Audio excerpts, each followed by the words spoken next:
Tactonom Talks. Life journeys of blind and visually impaired people.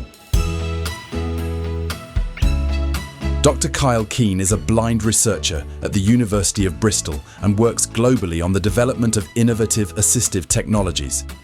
Now on Tactonom Talks.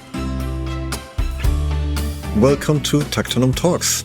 Today I have in front of me Kyle Keane, and we'd like to start it off by you telling us who you are and what you do. Hi, my name is Kyle Keane. I am a senior lecturer in assistive technologies at the University of Bristol in England. So I work in the computer science department, and I teach about how to make new types of technologies that can help people with disabilities do things that they want to do, empower self-determination, and get access to information and other systems that allow them to function in life. Oh, that sounds very, very interesting. May I ask you, are you blind or visually impaired? I'm very comfortable saying I'm visually impaired. I have a degenerative eye condition, so I have retinitis pigmentosa. And I have recently been told by many of my friends who are blind that I should start accepting the fact that I'm blind. And I really appreciated the encouragement to start to take ownership of that word, because there are a lot of things where my eyesight doesn't do the things it used to do, and it's starting to require a lot more adaptation than I used to have to do with just the simpler visual impairment. And not to say visual impairment is simple, but it is at this stage requiring a whole new set of adaptation. So I am starting to identify as blind, and I have a very long time identified as visually impaired. Very interesting. You don't seem to have a British accent.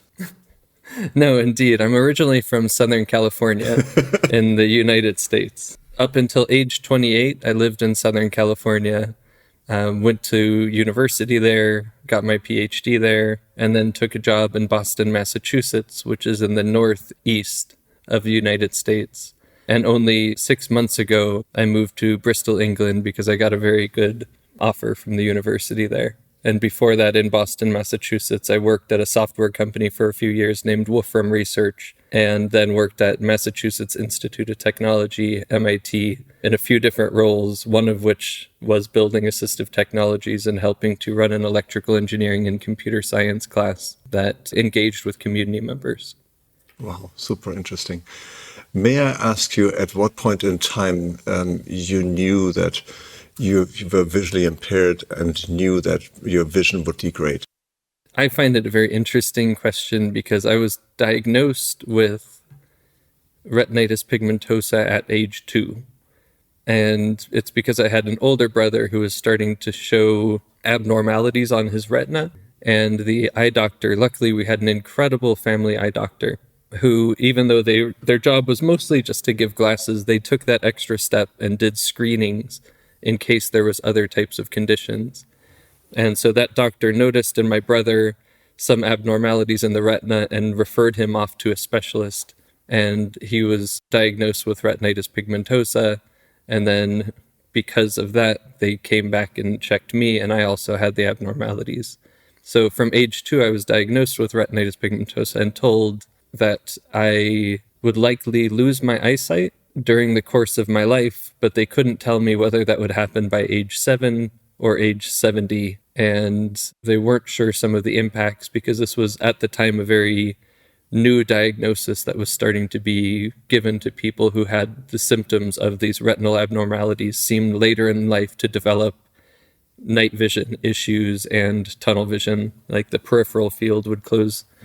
And so there was a lot of uncertainty about the actual prognosis of what would happen. And so I frequently say I learned that I would lose my eyesight before I learned what eyesight was. So I've always existed in this state of knowing that my sense of sight and the realities that I build through that relationship with sight were something that would go away, and I would have to eventually start to adapt. So I've lived a very adaptation-first lifestyle, which was just to, enjoy the moment and think about what things might need to change in order to enjoy the moment in different ways in the future. Very interesting. And how did that looming degradation in your vision. How did that impact your life from the age of 2 on? We have like 17-hour podcast. So the short version, I'll say, is it was always there, but the actual functional impacts of it weren't very apparent until, to me, later in life, and to my parents a bit earlier in life. So my mom was a really powerful advocate for assistive technologies and getting the resources that could help me thrive. And at the time as a child, I didn't realize that large print books were even a thing. You know, as a kid, you're just sort of given what you're given and you do what you're told to some degree. My mom would probably say I was more defiant than I imagine. But, you know, she fought and talked to specialists to understand, you know, maybe we could get these books printed in larger font. Maybe a magnifier attached to the desk in elementary school would allow me to see things that I otherwise wouldn't even realize that I wasn't seeing. And so it's a really complex philosophical question as to whether or not those technologies helped me at the time. They caused a lot of emotional struggle and social struggle because I was feeling very different at that point. I had a very large magnifier with a very big light attached to my desk as a 7-year-old child.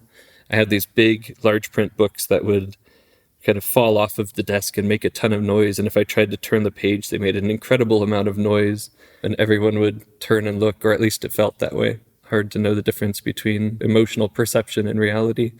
So I was faced with this moment of not knowing whether or not that's even helping. Because the assistive technology was there, I used it, and I'll never know if I needed it, but I know that I ended up thriving because of it. And it ended up forming a lot of interesting psychological strength because it didn't matter if I was doing things slightly differently. I was doing them. And it allowed me to differentiate and feel more comfortable as an individual to take ownership of the fact that I need to do things slightly differently.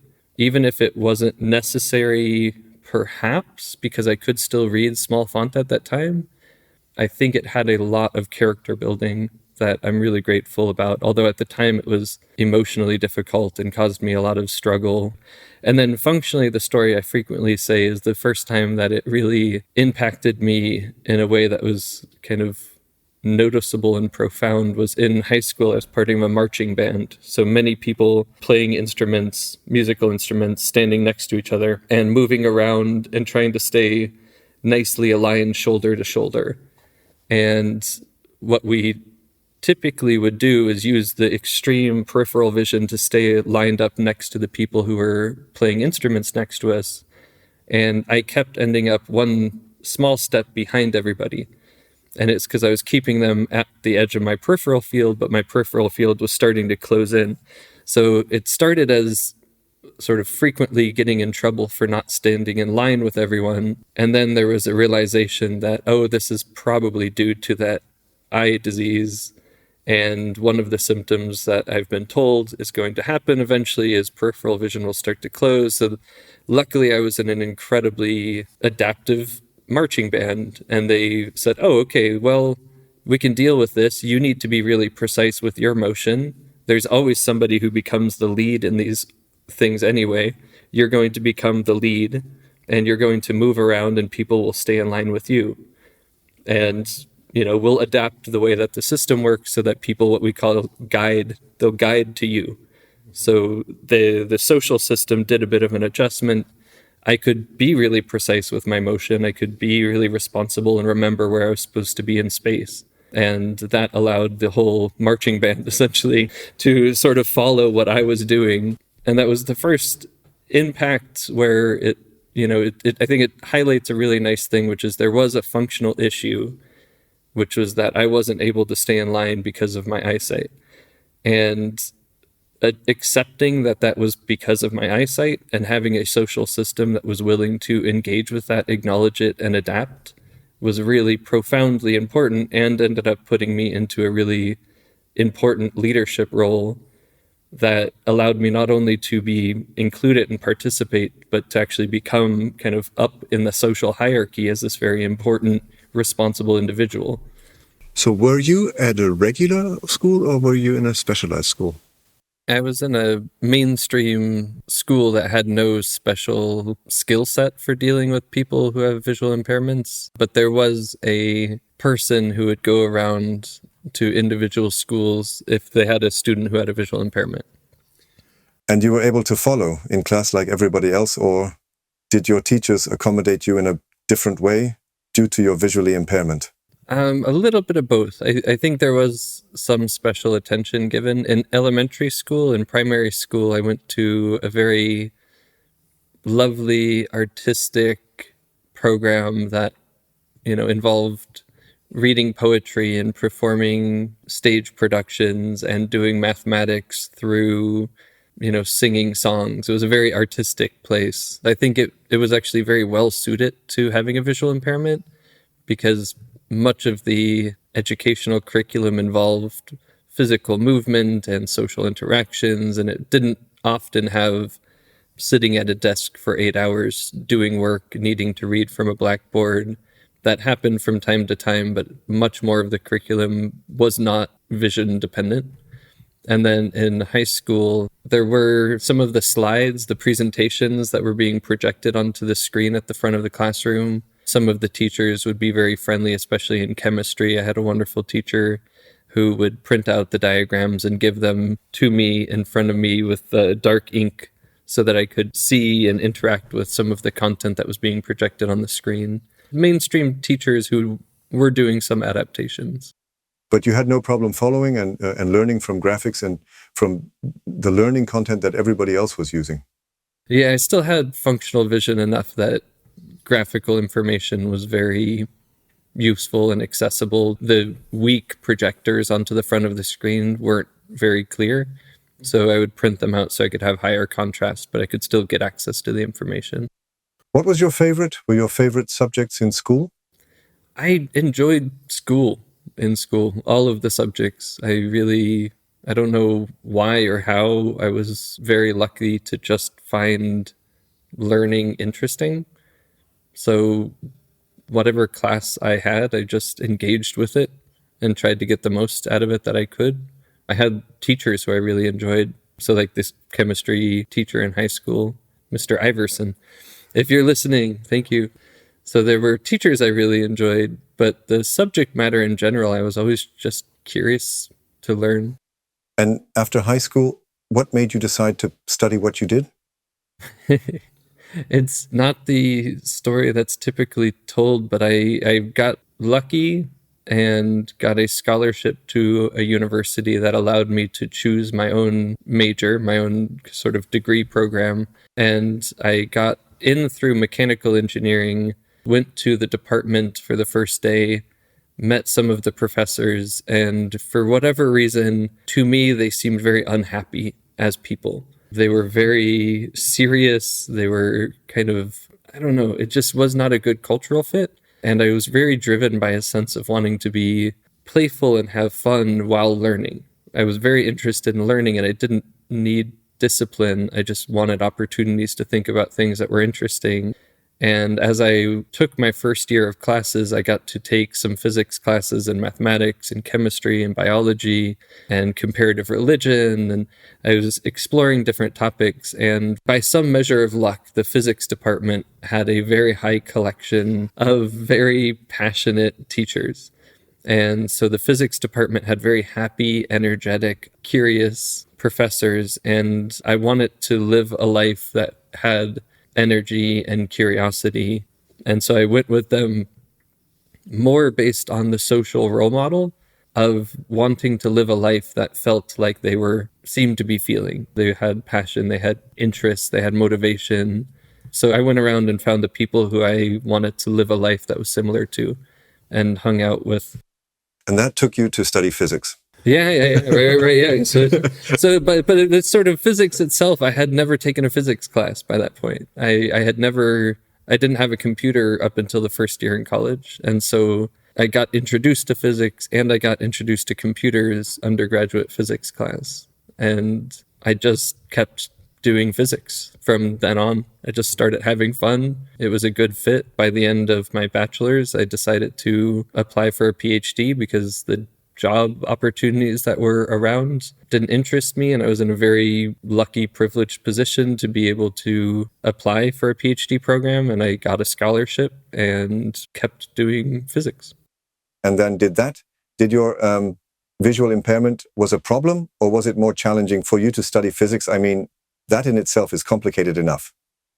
It had some components, yeah. So luckily at that time in technological development, there were softwares that had scalable interfaces. So I could change the font size. And I very genuinely will forever be grateful to Wolfram Research that makes a software called Mathematica, because they had invested a lot of resources in making their software highly usable for somebody with a visual impairment. I could change the font size. I could change the color scheme so it could be black background with white text.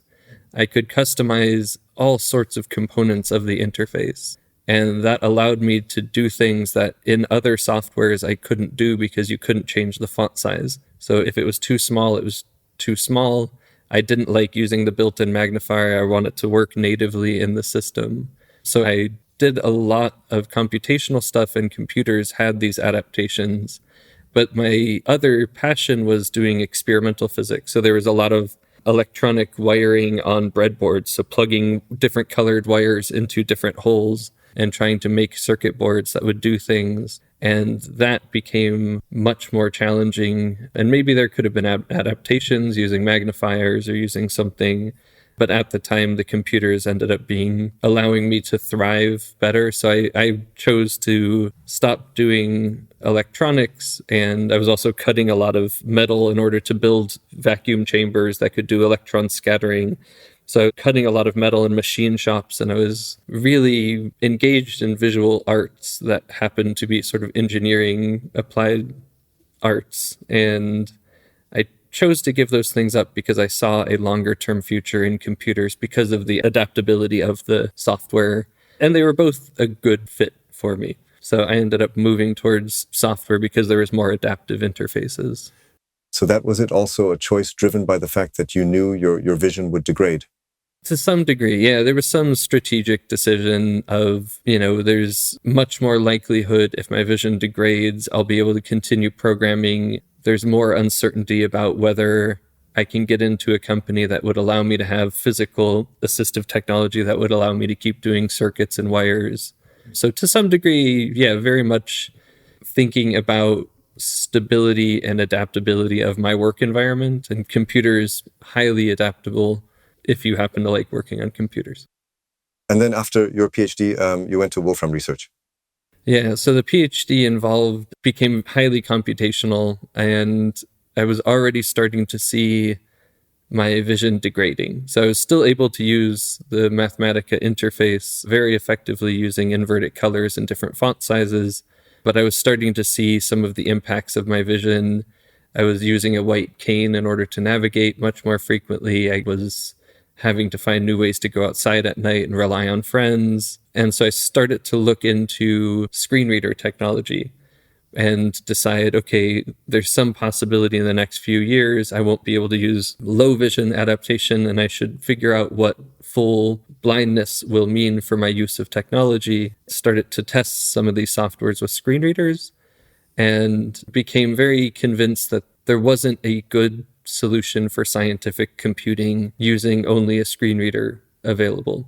And I don't want to assert too much that there's still not, but the type of scientific computing I was doing was highly reliant on interpreting data visualizations and making simulations that I would engage with, and doing symbolic mathematics that were huge symbolic expressions of mathematical representations of reality, and these large expressions that had, 50 different characters, 50 different X and Y, and this thing squared and square root of that thing. This became really hard to engage with interface. So a mathematical expression such as A plus B divided by C is already ambiguous, because am I saying A plus B, that quantity, the result of that addition, all divided by C?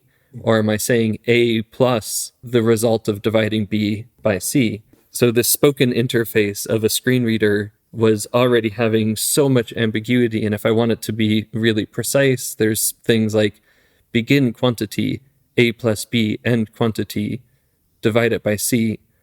That starts to make these expressions really long to listen to. And it's hard to build and engage with them in the same way because I had learned a lot of these spatial layouts for formulas and mathematical operations. It became very difficult for me to even conceptualize how to engage with the type of large symbolic computation and simulation that I was doing using my sight and a computer screen. Looking into and testing screen readers with current things really motivated me to try to take a shot at solving it. So I wrote an email to Wolfram Research and said, I feel like there's a big gap in the ability to engage with scientific computing using a screen reader. I would love a shot to try to improve this. And I will live in forever gratitude that they said, you can come give that a shot. It's much harder than you think it is. And we've been trying to do this for 20 years. Like even within that company, they had people attempt to do this. And there are really difficulties in just the computer hardware interface. If all you have is speech and audio, you can't get the same type of information into the working memory of a person when we've developed all of these spatial laid out operations for doing mathematics. So I spent 3 years trying to do the best I could with a screen reader and large symbolic math and simulation. Very sort of frankly came to the conclusion that there's a hardware issue.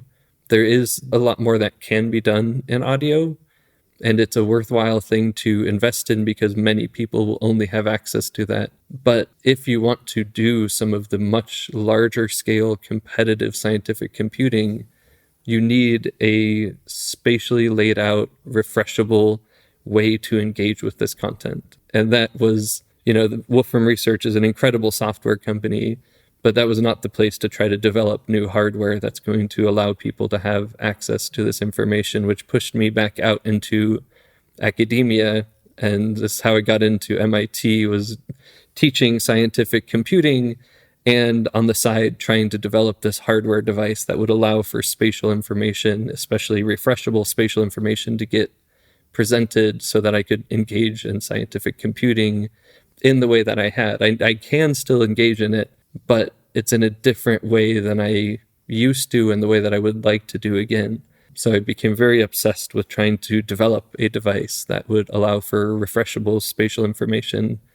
That is what it has made you decide to go to MIT? Yeah, it's a good place to do research and innovation, to try to develop a new device, to understand what is feasible. So there's different methods of trying to give refreshable tactile information. It's unclear whether raising pins or vibrating the surface would be able to give the same type of spatial information that I was getting through my vision before. And I wanted to go do some scientific perception research to understand sort of the human capability of engaging with spatial information, and some R&D, some research and development to try to develop hardware to understand what types of physical interfaces are feasible with the current technology that we have. And just, life, sometimes you want to just change things up and try stuff in a new way. So yeah, that was the move into MIT. It was a lot motivated by, there's a lot of interesting people working on software accessibility for people who are blind and making it accessible to screen readers. I am still doing things in that front, but I also became really interested in this kind of physical interface design to see if we can give more information to people.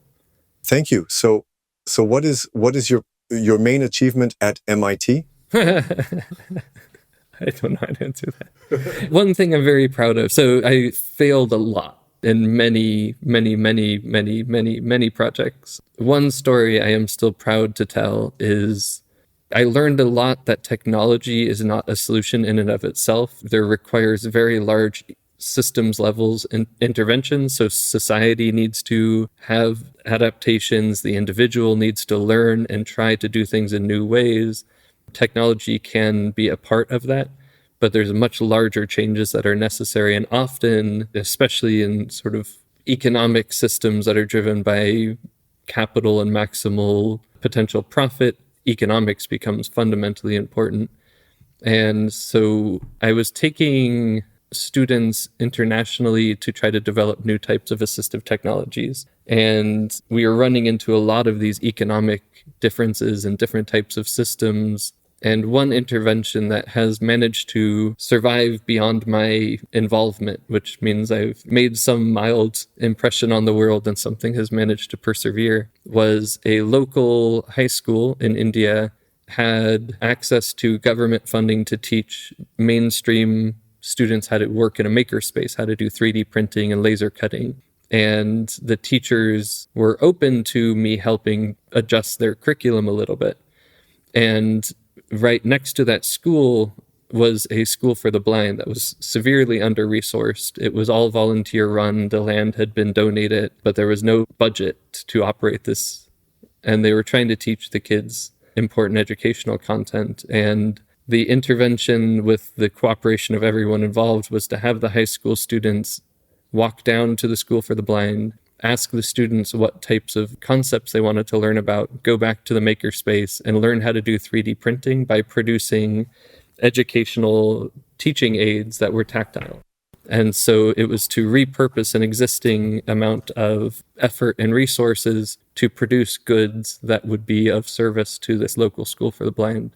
And the School for the Blind benefited by getting the engagement of this local school, getting new teaching materials. The mainstream school, they said the student motivation for getting into the makerspace skyrocketed because they felt like they weren't just learning some technological thing, that they were empowered to make a real difference in the lives of others. The teachers really enjoyed it. The administration really enjoyed it because it was not only teaching the students technological skills, but also teaching them social emotional learning and engaging them in civic responsibility. So it managed to sort of give a little bit to everyone, and it persevered without any real, the investment was my time and the teachers' continued involvement. So I didn't need money in order to do the thing because I had the time to help them adjust the curriculum. Thanks. And now you're teaching in Bristol. And now I'm at the University of Bristol. Yes. Skip many, many details, good adventures. And now I'm at the University of Bristol and we will see where it goes. So part of the transition was 3 years ago. I really went from using a white cane every day, but still able to work on my computer, to using a white cane every day and requiring a screen reader to work on my computer. Yeah. So I should say it went from me using a computer screen to use my computer to me using a screen reader to use my computer. And that personal transition helped me evaluate some different goals of my own life and values in my own life. And University of Bristol was an incredibly welcoming and encouraging space. I love the city. And we're hoping to develop a lot more capacity for doing assistive technology, co-design, and innovation. And they're very open to allowing for partnerships, which to me is a fundamental thing. So one of the biggest, accomplishments of MIT was figuring out I can't do it all on my own. I can offer some types of advice. I can offer technological resources. Students can offer interesting services, but that school needed to maintain the change in order for it to go beyond my own capacity to impact the world. So, one of the reasons I'm very excited to be engaged with Inventivio is there's commercial viability for innovation. And I can either try to spin that up and build it from scratch, or I can find people who are doing good work that have aligned values, and we can find ways to push impact out into the world together. And so I really like the partnership, the doing it together. I have some skills, but I can't do it all on my own. And I think that's a similar situation that we're all in. We can do better together if we can find ways to cooperate and make sure that, we look out for each other's interests while doing good together. You've traveled the world. You've seen a lot of innovative assistive technologies. And we're happy that we have met you back 2 years ago at CSUN, quite exactly 2 years ago, I would say. And we're happy to work on the technologies Tactonom Pro, Tactonom Reader together. One final question I'd like to close is, if you reflect back on the life, knowing what you know today, what would you have recommended your 8-year-old Kyle Keane? What would the recommendation have been if you could speak to him? It's such a big question. I mean, on the one hand, it's keep doing what you're doing, because by some miraculous, unpredictable sequence of events that even in reverse, I can't even explain how they all happened. There were so many moments of luck, but the luck was met with being prepared and ready. So like, there's nothing wrong with being really curious and driven. There's nothing wrong with trying to learn.